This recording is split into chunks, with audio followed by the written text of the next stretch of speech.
CHAPTER 114. The Gilder. Penetrating further and further into the heart of the Japanese cruising ground, the Pequod was soon all astir in the fishery. Often in mild, pleasant weather, for 12, 15, 18, and 20 hours on the stretch, they were engaged in the boats, steadily pulling, or sailing, or paddling after the whales; or for an interlude of 60 or 70 minutes, calmly awaiting their uprising, though with but small success for their pains. At such times, under an unabated sun, afloat all day upon smooth, slow, heaving swells, seated in his boat light as a birch canoe, and so sociably mixing with the soft waves themselves, that like hearthstone cats they purr against the gunwale; these are the times of dreamy quietude, when beholding the tranquil beauty and brilliancy of the ocean's skin, one forgets the tiger heart that pants beneath it, and would not willingly remember that this velvet paw but conceals a remorseless fang. These are the times when in his whale boat the rover softly feels a certain filial, confident, land like feeling towards the sea; that he regards it as so much flowery earth, and the distant ship revealing only the tops of her masts, seems struggling forward, not through high rolling waves, but through the tall grass of a rolling prairie; as when the Western emigrants' horses only show their erected ears, while their hidden bodies widely wade through the amazing verdure. The long drawn virgin vales, the mild blue hillsides, as over these there steals the hush, the hum, you almost swear that play wearied children lie sleeping in these solitudes in some glad May time, when the flowers of the woods are plucked. And all this mixes with your most mystic mood; so that fact and fancy, half way meeting, interpenetrate and form one seamless whole.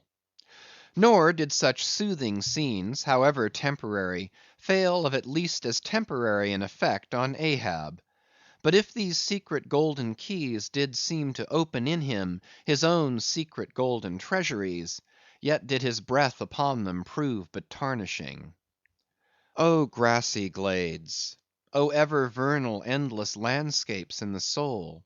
In ye, though long parched by the dead drought of the earthly life, in ye men yet may roll, like young horses in new morning clover, and for some few fleeting moments feel the cool dew of the life immortal on them.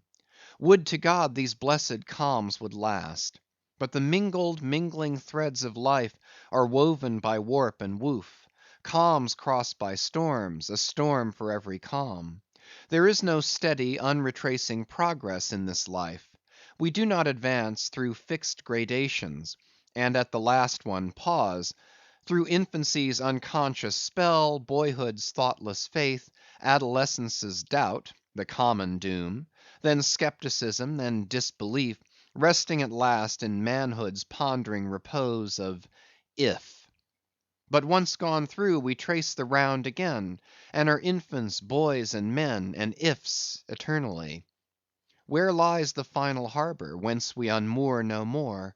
In what rapt ether sails the world, of which the weariest will never weary? Where is the foundling's father hidden? Our souls are like those orphans whose unwedded mothers die in bearing them; the secret of our paternity lies in their grave, and we must there to learn it.